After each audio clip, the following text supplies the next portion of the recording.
The value of the US dollar is falling faster than ever, warns monetary expert Mike Maloney. And the events of 2020, including the recently announced Great Reset, are only exacerbating the situation. To find out what Mike thinks are the best ways to protect your wealth, keep watching this video. Oh, and as always, take a second and click on the like button below to help us continue the run of amazing guests that we've been having on this program. The more likes these videos get, the more big names we're able to attract.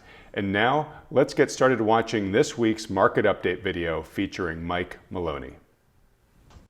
Hi folks, Adam Taggart, co-founder of peakprosperity.com, here again for another week of making sense of these markets. I'm very excited for today's guest. We have the best monetary historian that Chris and I know, Mike Maloney, who is the founder of goldsilver.com.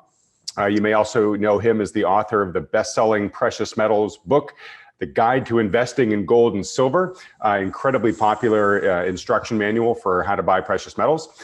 He's also the creator and host of the excellent monetary video series, Hidden Secrets of Money. Mike, last time I checked, I think that series had something like over 20 million views on YouTube. That's an amazing accomplishment. Well, as I said, Mike is the best monetary historian we know, and I'm very interested to get his perspective now that the world currency supply has exploded higher in the wake of the coronavirus pandemic here in 2020. Mike, are you ready to talk about what the implications of all that will be? Absolutely. This sounds like it's going to be a fun conversation. It's going to be. And then, folks, as usual, we're going to talk with Mike. And then after we let him go, because he's a very busy man, I will finish the video talking with the lead partners from New Harbor Financial. That's the financial advisory firm officially endorsed by Peak Prosperity, about what's been happening in the markets over the past week, as we do every week on these videos. All right. So, Mike Maloney, let's get started here. So, look, 2020 just happened. We had the pandemic, obviously, break out at the beginning of the year. That has resulted in a huge hit to the global economy. As a result, there have been trillions and trillions in monetary and fiscal stimulus unleashed across the world. The US election is over. Looks like we have Joe Biden as the next president. And Biden's just announced his cabinet, and we now know that his pick for Treasury Secretary is former Fed Chair Janet Yellen, which sort of suggests an increasingly dovish and dovish and further easing probably to come with the Fed working in maybe more close lockstep with the Treasury than it has before. As of today, financial markets are at all-time highs. Despite the tens of millions of people that are still out of work, who have lost their jobs due to the pandemic, and the many, many companies that have either already gone bankrupt or are just struggling to survive until things hopefully get back to normal at some unknown date. So my question for you, Mike, here, as we've been talking about in the past weeks on these videos, just a huge, massive historic discrepancy between the high-flying markets and the really sobering fundamental data just based on the regular economy. How long will markets be able to continue to defy the fundamentals here? A lot of that depends on how long the Federal Reserve goes on stealing from everybody and transferring wealth to the richest people on the planet, because that is what is happening when they create new currency, and the way they get the currency into circulation is by buying something. So they counterfeit new currency into existence, they buy something with it. That something is usually a US Treasury bond or a mortgage-backed security, but it comes from a financial firm, like a big brokerage house, and then the stock markets go up, and the correlation between currency creation and the value of the Wilshire 5000 total market cap index is the correlation is just astounding. It's mind-bogglingly tight, which suggests that it can't be a coincidence that these two things are closely coupled. And so as long as we sort of all agree to steal from one another, the markets, I don't know, it's totally insane. It'll happen until the day when everybody gets scared. And when they get scared, One of the things that a friend of mine, Steve Feldman, said that everybody is long without conviction.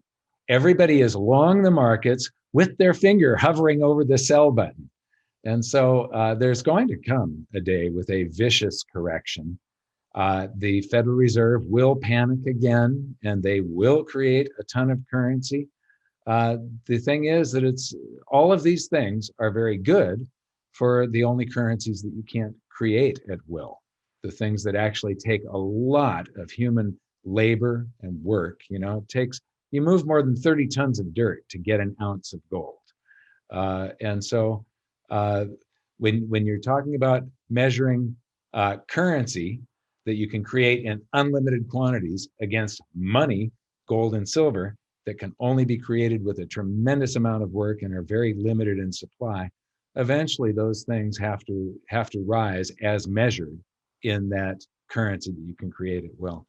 The markets, I'm expecting that it's probably next year that it's coming. But it feels like it's getting close, and maybe we've got another March crash. I don't know. I know it. I'm absolutely amazed that they've been able to push this thing as long as they have pushed it. That they keep on blowing up this bubble, and it springs little leaks in it, and they slap band-aids on it, and they blow harder and faster. And but the ultimate outcome is going to be absolutely disastrous. I believe that absolutely, that we are witnessing the death of the global dollar standard, that we're going to be shifting to a new global monetary system. I started giving presentations on that and making videos about it since 2009. I've been warning about what is happening today since 2009.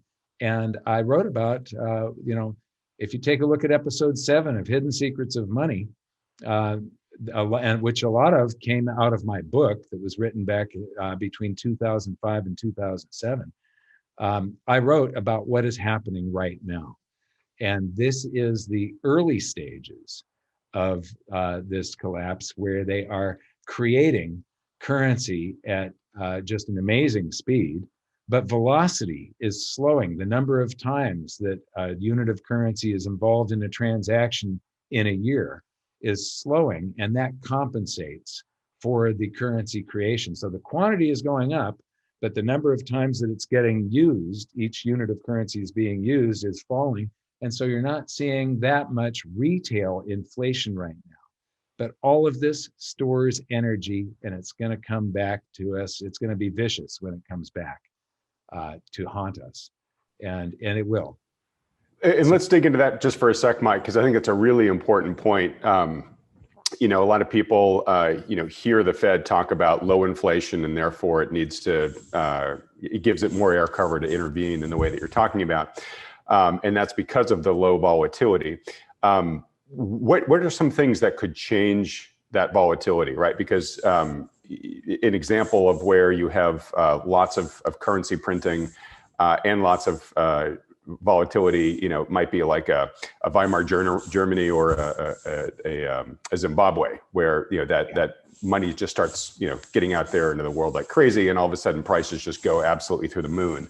You sort of talked about this energy building up until it gets unleashed like that. What are some factors that could unleash that type of velocity here in the U.S.? Well, it's interesting because you just picked two examples that have some opposite dynamics in them. In Zimbabwe, you didn't have World War I happening. You didn't have this scared population. See, during World War I, Germany quadrupled their currency supply. They added 400%. So they quintupled, actually, their currency supply. They added 400% on top of what they already had. The velocity slowed because of the anxiety that the people had. Toward the end of the war, the borders are collapsing in on them. They're starting to lose the war. They have no idea what tomorrow will bring. And every mark that was printed went under somebody's mattress. It got stored. Right now, if you take a look at like M2 and MZM, these measure large in M2, you're measuring small time deposits and savings accounts. In MZM, you're measuring the big money market accounts and stuff that exist. It excludes time deposits, but it measures the instantly available, where in 24 hours you can have it turned into cash, money market accounts, and so on. And those have exploded higher right along with the currency creation. In other words, the currency is parked. It has zero velocity while it's in those accounts. It's not circulating. And that is exactly what happened during World War I. And then when World War I ended, they turned off the printing presses, but there was, I believe, prices went up more than 400% in the next 18 months to compensate for the quantity. Once you lift the anxiety from the population, then they'll go out and spend some of that currency. Actually, it was less, it was more than that. It went up, prices went up tenfold. So people lost 90% of their purchasing power, 90% of their savings that they had, whatever they stashed under their mattress during World War I would only buy them 10% of what it would had they spent it when they got it. In Zimbabwe, however, they just printed the currency into oblivion. There was no huge anxiety that happened that suppressed velocity. But in each case, when I study hyperinflations from around the world, what you see is there's always a pre-hyperinflation, hyperinflation. And I've never heard anybody else talk about this. But you'll see that from the end of World War I until mid-2019, I think it was, prices went up tenfold, and everybody took that hit, that loss. Velocity didn't increase past that to compensate for it. And then prices stabilized all throughout 2020 through 1920, and in late 1921, prices started to rise. And when they had gone up 700%, that's when people go, oh, I've been here before. I know what this is about. The currency is a hot potato. I don't want to hold on to it for a second. When I get paid, I will buy anything. You spend it right away. What? You spend it right away, right. Exactly. A box of doorknobs will hold their value better than the currency. I'll buy those and I'll sell those to somebody later. So cigarettes and alcohol became one of the primary currencies. And I think you're going to see that again. They're going to create currency. We're going to be getting these digital wallets from the Federal Reserve. They're going to issue stimulus to these digital wallets to get onto this currency where they can try to control velocity. But there will come a time when people have enough saved up to where they feel comfortable spending a little bit of it. And then you do things like introduce the vaccine and stuff like that. And all of this stored energy from all of this currency creation that's sitting in savings accounts comes out. Once velocity picks up, we haven't gotten to that stage yet, where velocity picks up. Your viewers should watch episode 7 of Hidden Secrets of Money to see what happens next, because I wrote it all back in 2005, 6, and 7. Great. So I want to get from currency to money in just a minute. And I know you make an important distinction between the two, Mike, but I do just want to put up a couple of charts relevant to what you were just mentioning. So here's a chart of MZM. And as you said, Mike, it just shows that MZM has just exploded through the roof here in 2020. I think it's up almost 4 times, 3 to 4 times, the previous year's record over the past 30 years. And then just to give folks a sense of the global currency printing that's been going on by the central banks, here's a chart here of the G4 central bank's balance sheet forecast. And you can see how just since December of 2019, we've already jumped up from around 16.5 trillion worldwide on those 4 countries to over 25 trillion. And then they're now projecting being close to 30 trillion by the end of 2022. And to be honest, Mike, I'm going to call that an optimistic scenario. I could definitely see it being higher than that, given how we've seen the authorities have decided to act. But as a result of that, a lot of that money is being parked, but a lot of that money also is flooding into financial assets. We've seen the markets, like I said earlier, back at all-time highs. Just incredible recovery, sharpest recovery ever in history in the markets from the March lows. And here's a chart here of global equities inflows. And we can see here that looking back over the past 20 years, we've just had the largest 2-week inflow into global stocks ever. Right, so that money is beginning to creep into certain areas. I just want to put up my favorite poster child to beat on here. This is the Russell 2000. These are small cap companies. These are the companies that should be hit hardest by the demand destruction and the hit to the global economy that the pandemic has unleashed. And yet they are now back to all-time highs. And if you look at this chart, I mean, they've just gone vertical over the past month here. And there really is, zero logic to why these companies should be skyrocketing to all-time highs, kind of by a country mile like this, except for the fact that hot capital just has to be going somewhere. So Mike, the question I have for you here before we get over to the precious metals and the cryptocurrencies is, I think your end game is very clear, and you've been very consistent in predicting it, as you said, since 2009 or even sooner, is this is going to end in a currency crisis, right? It's going to end in sort of the demise of the current world fiat currency systems. They're going to be eventually sort of printed into oblivion. I think sort of the gazillion-dollar question that most viewers here are asking is okay, so are we going there, straight from here, or are there going to be, peaks and valleys along the way where there are going to be, moments where the dollar does strengthen, there's a deflationary impulse that then the central bankers have to ramp things up even more to address. And the reason why they're asking that is do I kind of push all my chips into the inflationary, hyperinflationary scenario now, or do I lie in wait to get in at better valuations and then let the higher inflation and the runaway asset prices that will come later on, that's where I'll kind of protect my wealth on that ride. So what's your general thought there about timing? And I understand nobody's got a perfect crystal ball, so I am asking you to kind of, spitball here a little bit. Well, both. I'm a fan of dollar cost averaging. And so if it does pull back, you get to take advantage of those higher prices or lower prices as measured in dollars of like ounces of gold or silver, or they all bounce up and down. So yeah, it's going, but in Weimar Germany experienced a melt up of the stock market. However, gold and silver outperformed the stock market, so the stock market actually fell as measured in real money. It went down in value. I expect the same thing to happen again. In fact, if you look at, I discovered precious metals and I started investing in gold in late 2002.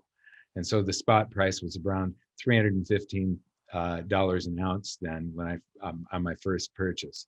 And I've been buying ever since, getting ready for a currency crisis, whether it's gone up or down. And these pullbacks have offered the opportunity. And we're in a short-term pullback right now. And I've accumulated enough to where I feel comfortable. If I don't, I've got some cash set aside right now, because I think that in the next few weeks here, we're going through a pullback, and we've seen gold fall. Silver has not. It's shown some real strength. But I think if gold breaks 1,800, and I think that it probably will, it'll go below 1,800, that silver will it will have a precipitous plunge then. And I'm waiting for certain areas. My insiders will get more information on this data, but at that point, I'll be backing up the truck again, because I sort of see it as a last chance to buy silver down at those prices, these targets that I've got, if they happen.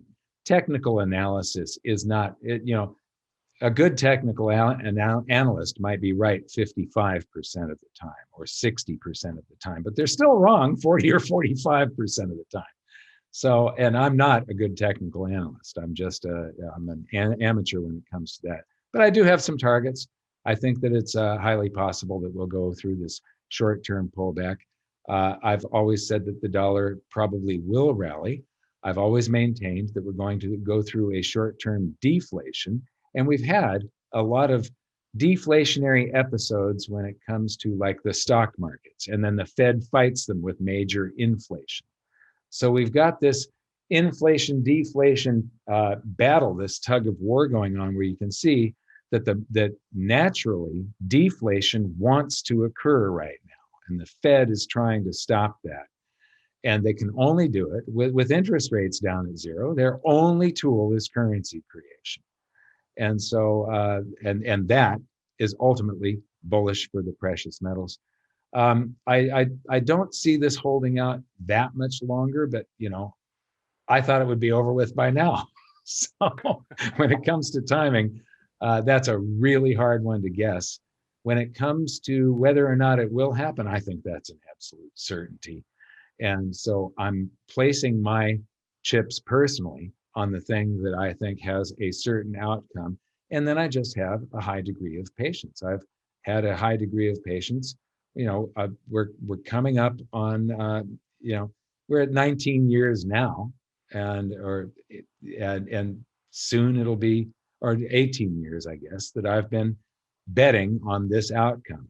And I'm just going to keep on betting on it because I know I can see it so clearly coming at us. And anybody that isn't prepared when this happens, wealth is transferred. And it's not transferred with somebody writing you a check directly. It's transferred with them, you being invested in something that went up tenfold, them holding real estate or some other investment that goes down 90%.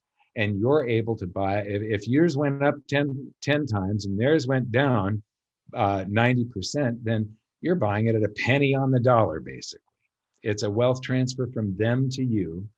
And it was just because people made the wrong choices. And I'm trying to study the economy and monetary history as much as possible so that I can hopefully have a greater chance at placing my bets on the right horse.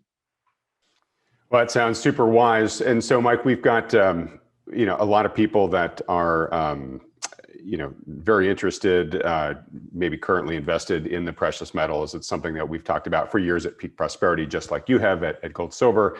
And it's a topic that the New Harbor guys and I talk about relatively frequently here. So just to recap what you said, because I think it's of great interest to a lot of our viewers here. You said basically, end game very clear. That's why you're buying precious metals. And I think most of our viewers really get that. But in the interim, we are in a downturn. Sounds like you think it's going to be relatively short-lived, but it's one that you are keeping some dry powder in reserve for lower prices ahead in the near term. And then in general, too, like you said, sort of nobody knows, has a perfect ability to predict timing. And so you're a big fan of just dollar cost averaging. So hopefully I summarized your points right. And another question for you on this is— Yeah, before you move on to the next topic, though, the dollar, I only would wait for personally. I've got my position, and I will add to that big time if there's this pullback. If it doesn't happen, I'm okay with that. For somebody that doesn't have a position, I don't give advice.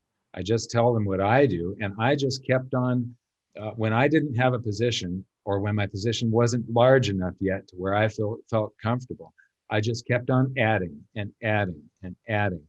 And so, I don't want to tell anybody what to do, and I don't give advice. Everybody has to, the only advice that I have is keep on pursuing your own financial education.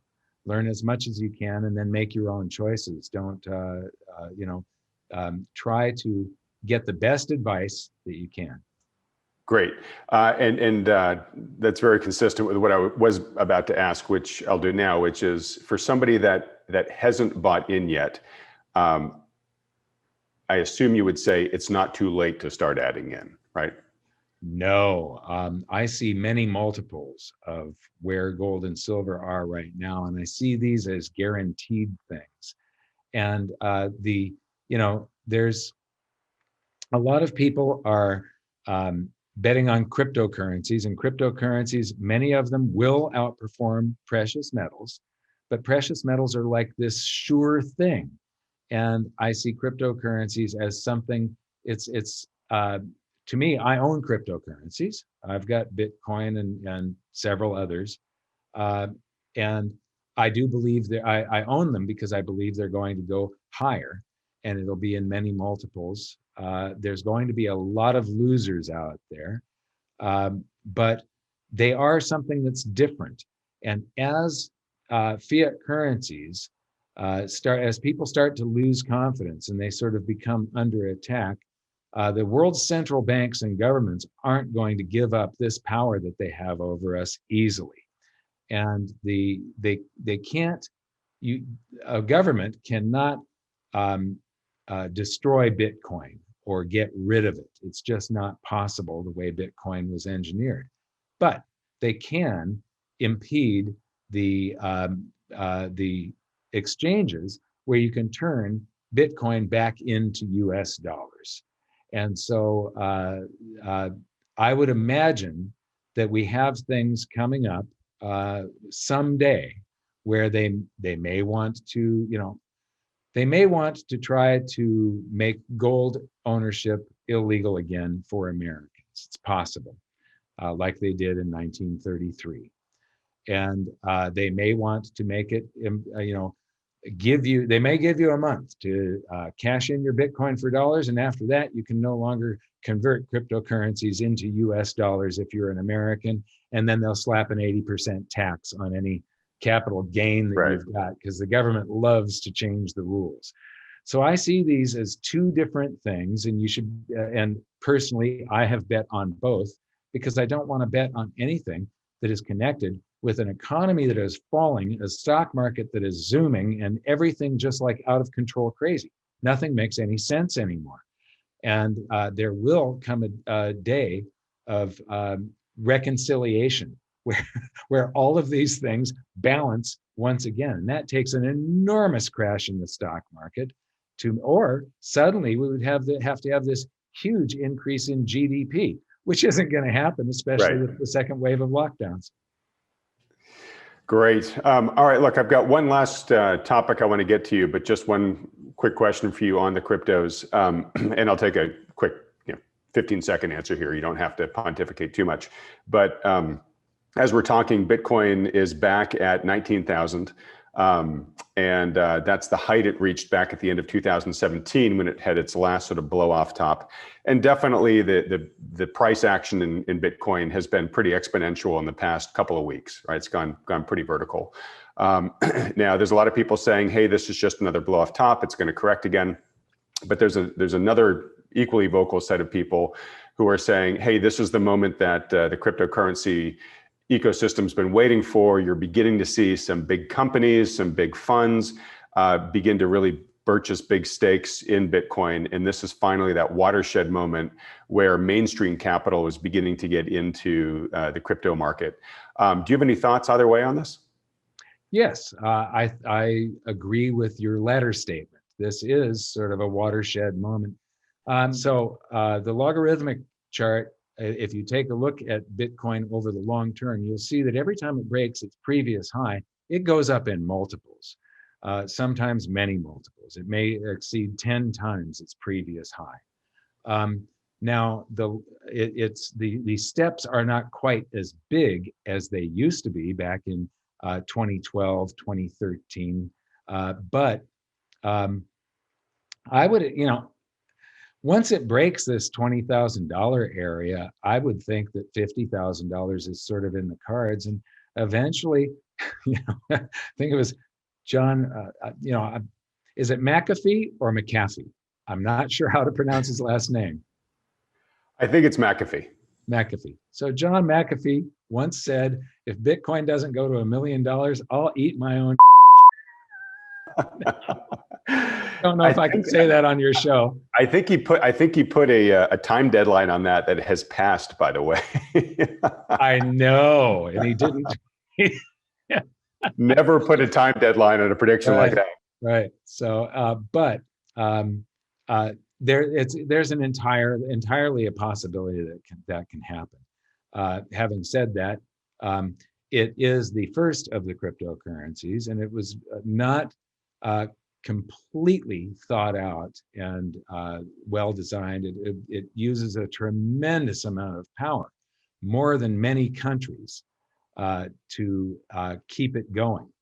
And all cryptocurrencies rely on the internet working, and it relies they vanish if there's no power, or if the internet for some reason doesn't work, or if you don't have access to the internet.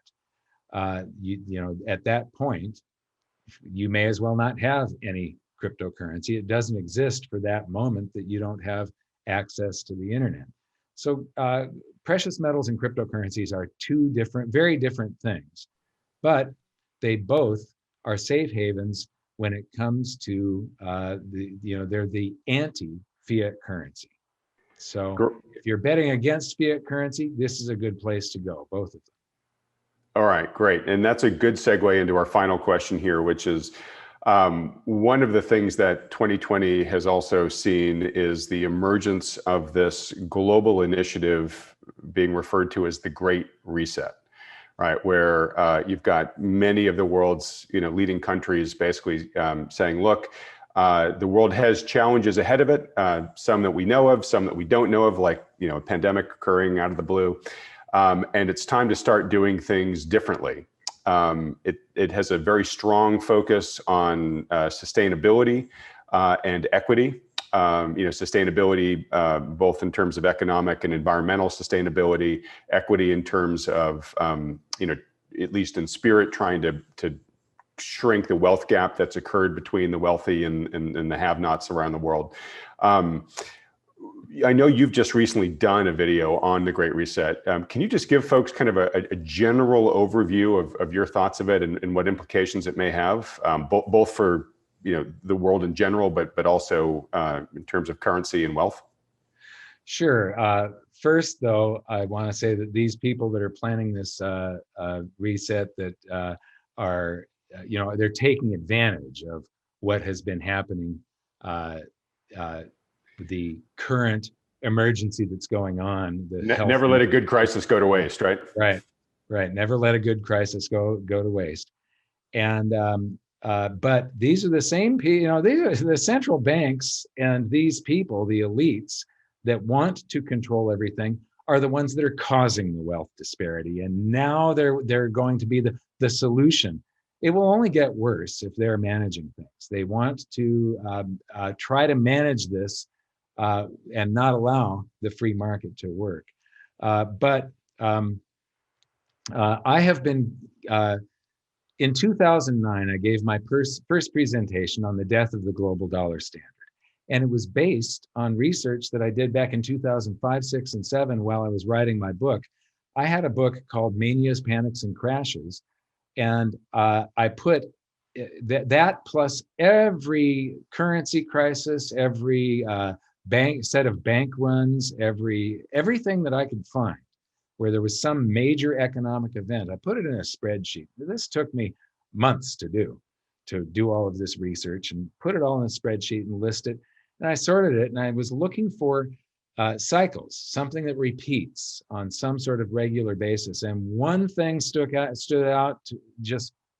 like a sore thumb to me.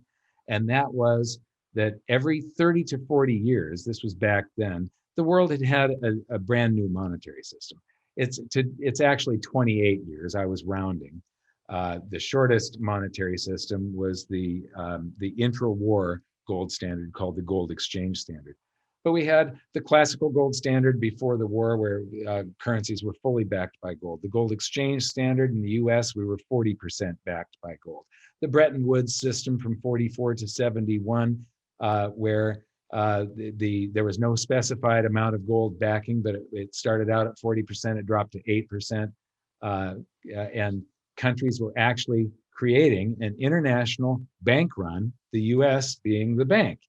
And our gold was flowing out at a tremendous rate from 59 to 71. The US lost 50% of its gold.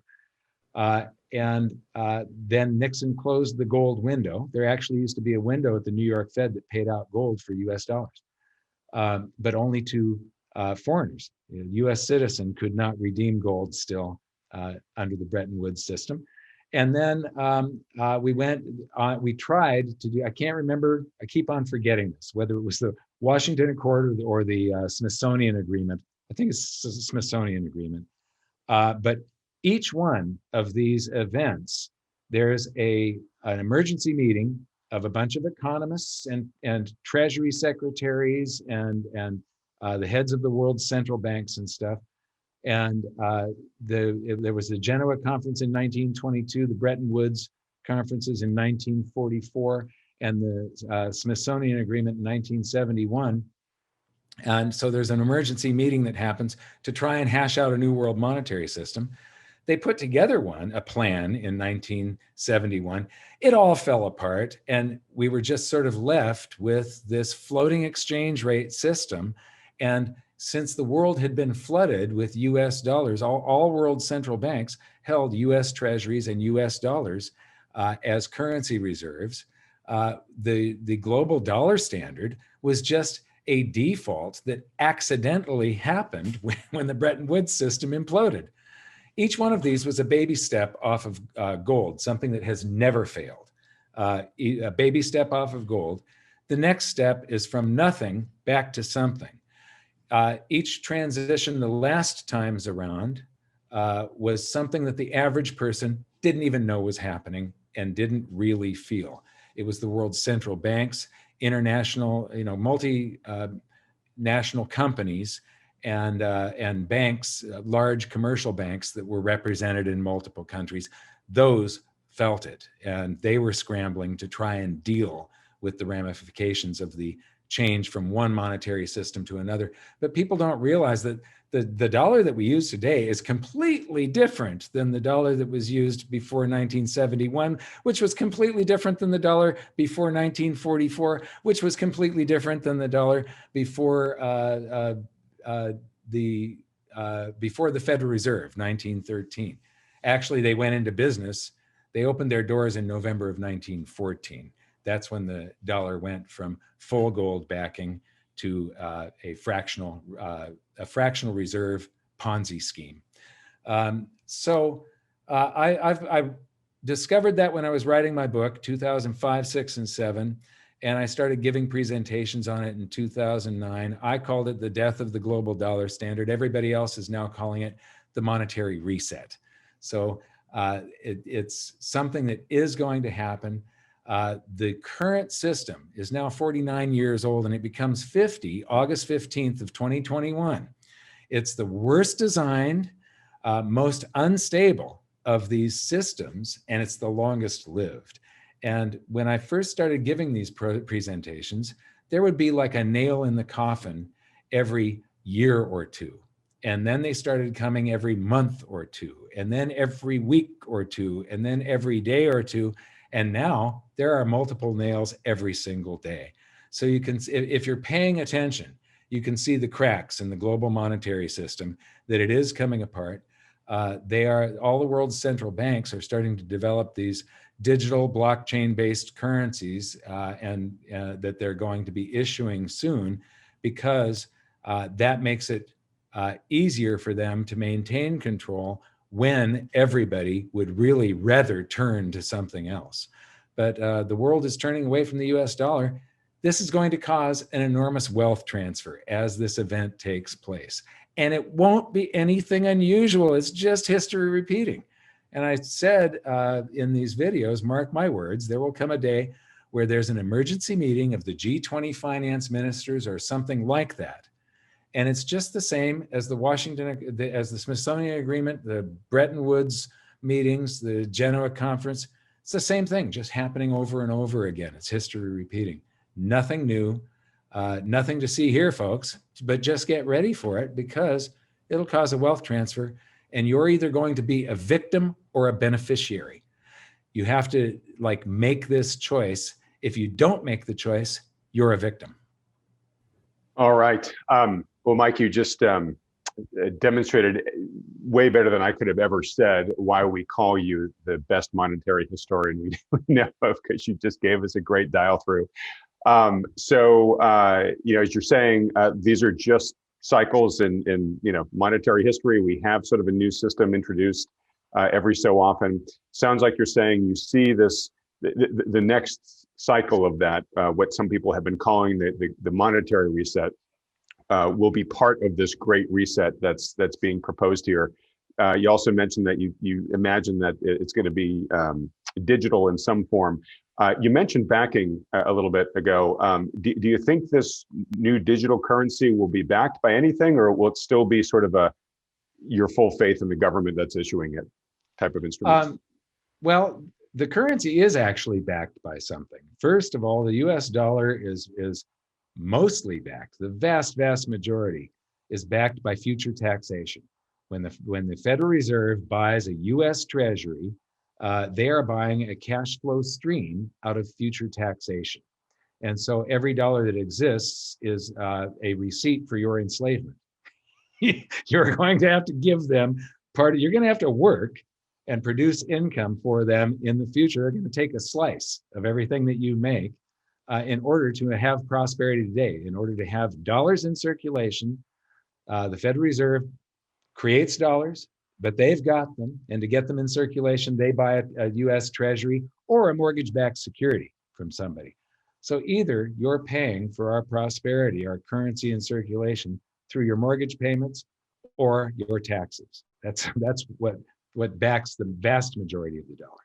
If confidence in that wanes, or if those assets go down, if we have a real financial crisis, which we will, at that point, almost all of the gold that people think is in Fort Knox, the US gold that is supposed to be the gold that they are keeping in custody for us, that they're the custodians for. This is our gold. It belongs to every American. That gold has been pledged to, there's $100,000 gold notes that were issued to the Federal Reserve at $44.2222 per ounce. And so the Federal Reserve has a claim on almost every ounce of gold that the US has. That is the currency in circulation is basically a first lien against that. They can always back that up, and it takes a gold price of around $8,000 an ounce to cover that 100%. If the banking sector is falling apart, they may want to back, if banks don't trust each other, then they may want to back all of the base currency, which includes currency reserves at the banks with gold. And because those are the major liabilities on the Fed's balance sheet. They've got one asset that doesn't fail, gold. They've got other assets that come and go.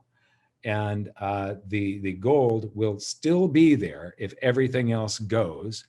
And at that point, they can restore confidence in the system by backing currency in circulation, the paper dollars that the Bureau of Engraving has printed and put in circulation, and possibly the currency that the banks use in their accounts at the Federal Reserve when one bank pays another. They're using the Federal Reserve as their bank. And if those get backed by gold, you're talking about a price that's over $20,000 an ounce today, and they're not going to stop printing currency. Yeah, great point. All right, well, we're going to have to leave it there. Just a reminder for folks, gold is trading around $1,800 an ounce right now. So those numbers that Mike was tossing out are substantially higher than where we are today. Mike, thank you so much for giving us so much of your time. I didn't expect to get this much of your time today. So thank you. We're recording this the day before Thanksgiving. Mike, I hope you have a wonderful Turkey Day tomorrow. In closing up here, for people who want to learn more about you and your great work, where should they go? Go to goldsilver.com. And the other one is you can just do an internet search for Hidden Secrets of Money or Mike Maloney, and you'll find my YouTube channel. These are done to a very high standard. I've got 2 full-time animators, and Dan Rubach is just this amazing producer, director, editor, cameraman. He scores these things. They are done to a level it was originally intended for PBS or the History Channel. We decided to just create our own channel on YouTube. We're approaching 90 million views right now total. So episodes 9 and 10, these things are really worth making a bowl of popcorn and putting them on your big screen TV. They are truly, truly excellent, Mike. You've done an amazing job with them. Thanks. All right. Well, Mike, thanks so much again. And hope to have you back on the program again soon in early 2021 so we can see what's happening with a lot of your short-term predictions then. Okay. Thank you very much, Adam. It was great being here. Great. All right, Mike and John. John, I hate to do this to you. Would love to decompress everything that Mike just talked about with you, but I know that you have a call with a client that you've got to run to in just a minute or so. I'd like to give you the opportunity just to give your initial reaction before we lose you here for the rest of the video. Yeah, no, my initial reaction is I really appreciated Mike's comments. They're always chock full of perspective and insight, this time included. So I don't have much really to add other than it's great enlightenment. It's very, I loved his comment about, being patient, because that's what data and perspective allows one to do, to kind of keep their wits about them, and not lose sight of kind of the overall objective and goal and reality that is likely playing out. And that's how we approach all assets, whether stock markets, bond markets, or whatnot. But no, so I appreciate it. I'm sure Mike Preston can add a whole lot more. I just wanted to say, thank you for hosting these videos, Adam. I know we've gotten a lot of feedback from our clients and prospective clients that they've been very helpful. And, I know this video will probably come out shortly after Thanksgiving, but here we are the day before Thanksgiving here in the US. And I'd like to wish everybody a great Thanksgiving, and we'll see you next week. Thanks, John. And in the spirit of gratitude, thanks for everything you and Mike and the team at New Harbor have done for the hundreds of people that we've sent along your way here in 2020, helping them navigate a really stressful year in terms of trying to preserve their wealth. And you guys have been doing a great job. So thank you. All right, John, we'll let you go. Mike, take care, John. Hi, John. All right, Mike. So you get the honor of being the torchbearer for New Harbor again for the second week in a row. No problem. You did a great job last week. We'll jump into here real quick with the remaining couple minutes we have and just sort of recap what's happened in the past week.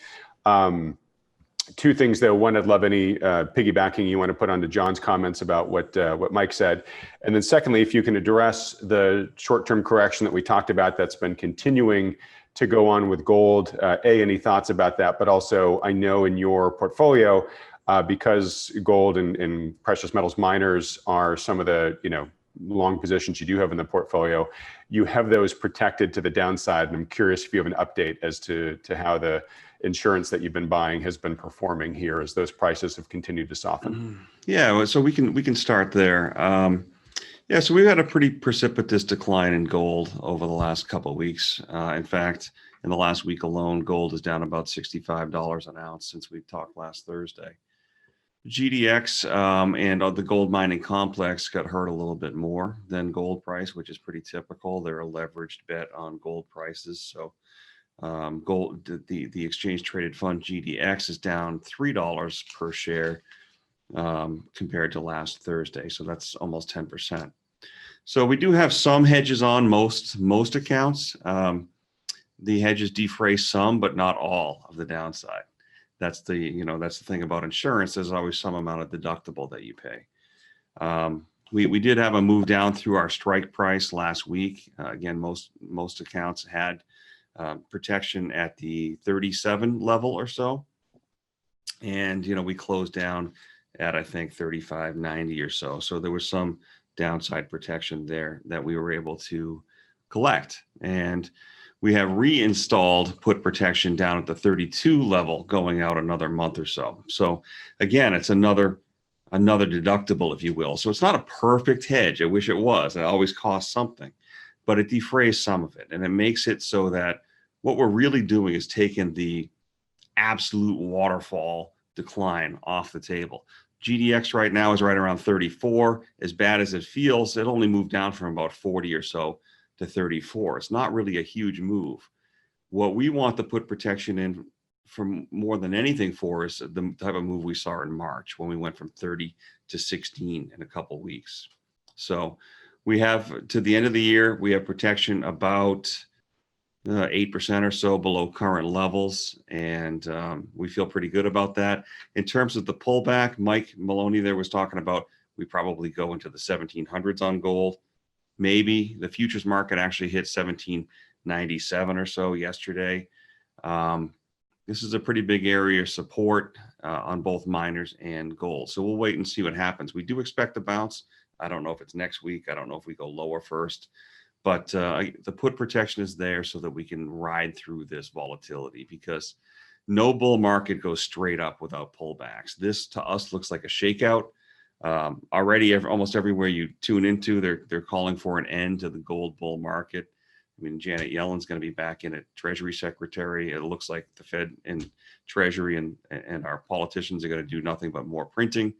The calls for the end of the gold bull market are probably premature. And so we want to be able to hold our position through all of this. And that's the whole reason for the insurance. Great. Looking at some of the charts that I put up earlier, this has been a bull market in just about everything, 2020 post-March. And it is interesting because as long-term gold watchers like you and myself, we've seen lots of periods where it seems like everything is benefiting except the precious metals. And, you can make some short-term arguments that, hey, look, we've had these really positive vaccine results being announced by multiple companies, and gold is a little bit of a fear trade. And, fear is beginning to kind of ebb out of the market here as people are getting hope that a vaccine will arrive at some point in the relatively near future, and then we'll sort of magically get back to normal. I think we can have a really, heated debate over whether we think that's a reasonable expectation to have or not right now. But I think for better or worse, the market is really placing a lot of bets on the efficacy of those vaccines. But if you look at everything else, I showed you the record weekly inflows into global equities. I showed you the stock price of the Russell, which, the small, most vulnerable companies, and that thing's just gone completely vertical. And of course, Mike and I were just talking about what's happening with Bitcoin and the other cryptocurrencies, which are going through a big surge right now. So, I think the bigger question on a lot of folks' minds is, how sustainable is that trajectory? Is it going to be able to continue the way it has? And what's so interesting is that's the question that we've been asking. In fact, long before COVID came along. I mean, at the end of 2019, we were seeing trajectories that we just didn't think were sustainable. Now, of course, you dump several trillions of liquidity into the global markets in a single year, and yeah, you're going to see you're going to see some sort of response to that, which we've been seeing. But the question is how long can that continue for? And if it does have a terminus, when is that, and what's going to happen then? So I guess where I'm going with this is, you can certainly make the concerned case that, look, this sugar high that the markets have continued to rage on with here could dissipate, and maybe relatively soon. And after that, what happens? How big? If there's an air pocket beneath it, how big is that air pocket? What are your guys' current thinking on that, and what are you doing to position your portfolio as you're heading into 2021? Nobody knows when the turn comes, Adam. I wish we knew. We get asked that question every day. What we do know is what the data says. The data says we're at the single most overvalued moment in U.S. history in the market. This time better be different, because if it isn't, we'd be looking at we're looking at it at the 10 years going forward that look pretty bad. Last week, your guest was a pension expert that talked about how pensions are only 70% funded at 8% expected returns. We think the next 10 years will maybe generate -3%, -4% on average from these levels. I'm just because that would just be like, detonating a nuclear device in the middle of the pension system. But I shouldn't laugh. That's what the facts say. It's the truth. And that's why the central banks are all in. They know this. So they have to have this work. They're all in. This is for the entire shebang here, right? And so the ramifications of not being able to hold markets up is just too bad at this point. So yeah, I think the next 10 years we'll be lucky to see the S&P where we are right now 10 years from now. I wouldn't be surprised to see it lower in a very, very interesting way, maybe with interim losses of 60, 70%. Easily could happen. Now, the only argument against that is central banks will never let it happen. I mean, if I could tell you how many times we have that discussion about how long can central banks hold it up and keep this thing going, it would be pretty surprising. We have hundreds of these conversations. There's always that question. Mike Maloney there talked about confidence. I think once confidence is lost in central banks and or the dollar, then I think the whole thing stops. And there's really no telling when that's going to happen. I mean, I just made some notes about things that have happened over the last few weeks. I mean, yes, the Dow just hit 30,000.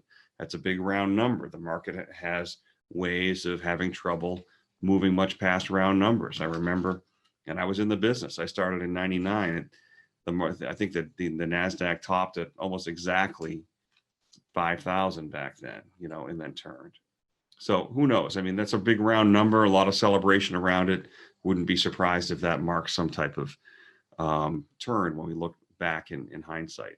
We've had 3 Mondays in a row with vaccine results. Everyone wants a vaccine, but the market is euphoric about it. And we've long been warning about this market long before coronavirus was even a notion in anyone's head. In 2019, 2018, the market was ridiculously overvalued. In fact, we think the market tried to top in January of 2018 at 2,900 on the S&P, 2,892 to be exact. And here we are, 700 points past that, a good 20-something percent. And it's all been with just record after record after record after record of money printing. So it's frustrating for us as money managers. It's frustrating for clients and investors to have nowhere else to go. This FOMO, this fear of missing out, continues. The feeling of there is no alternative.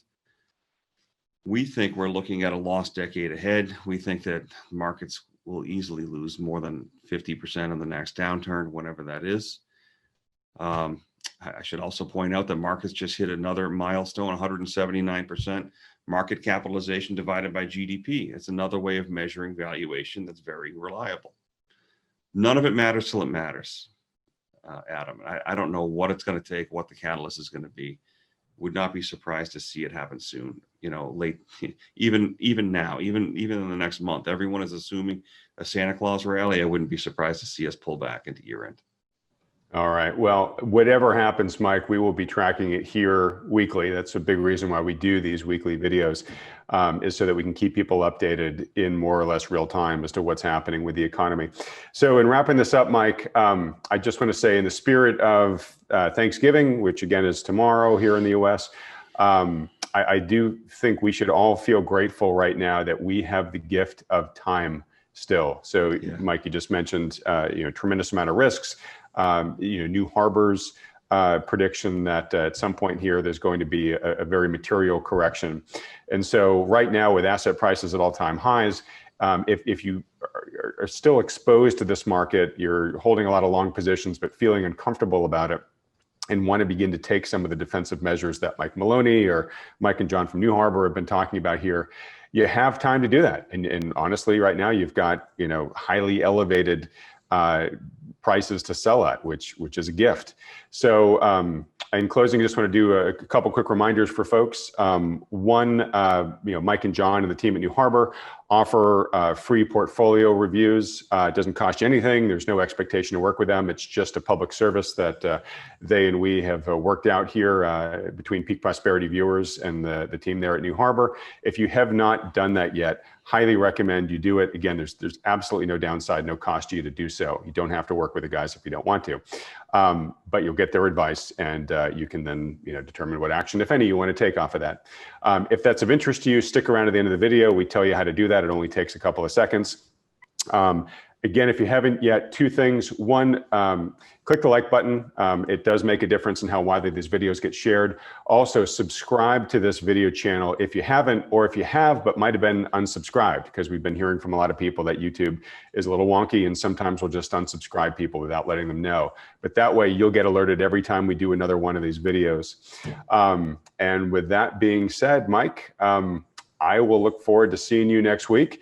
One of these days, hopefully the market's going to do something that makes a little bit more sense given the framework that you look through, that Mike looks through, Mike Maloney looks through, and that we here at Peak Prosperity look through. It definitely is one of those times in the market where it's you're just existing in disbelief as what's going on here. Doesn't mean it can't continue for an awful lot longer than we think, but it's one of those areas. You just mentioned the 179% market cap to GDP. That's the Buffett indicator, the famous Buffett indicator.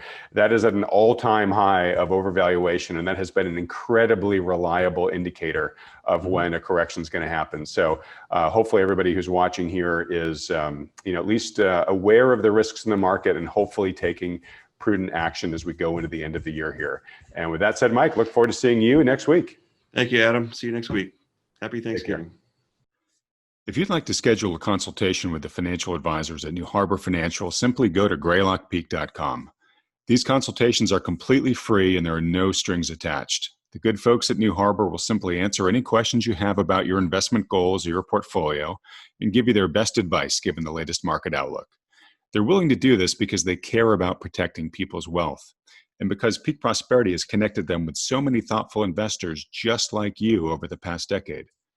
Chris and I started doing this because so many people have approached us in frustration and are looking for a solution because they're feeling out of alignment or just downright ridiculed by the standard sort of financial advisors who have been managing their money. You know the type, the kind that just pushes all of your money into the market, scoffs at the idea of owning gold, and when you bring up concerns about the market's sky-high valuations, they say, don't worry, the market's always going to take care of you. For many of the reasons discussed in today's video, we think this is one of the most challenging and treacherous times in history for investing, which is why we strongly believe that today's investors are best served working in partnership with a conscientious professional advisor who understands the risks in play. Now, we're agnostic which professional advisor you work with, just as long as they're good. If you're already working with one, that's fantastic. Stick with them. But if you aren't, or you're having trouble finding one you respect or trust, then consider talking to John and Mike and the team at New Harbor. And for those about to ask, yes, there's a business relationship between Peak Prosperity and New Harbor, which we had to put in place to make sure that everything is handled according to SEC regulations. All the details on this are clearly provided on the greylockpeak.com website. Also, it's important to note that New Harbor is able to work with U.S. citizens, green card holders, and those with existing assets in the USA. But for regulatory reasons, they aren't able to take on non-U.S. clients. All right, with all that said, if you'd like some insight and guidance on how to protect your wealth during this unprecedented time in the markets, go to greylockpeak.com to schedule your free consultation with the good folks at New Harbor. Thanks for watching.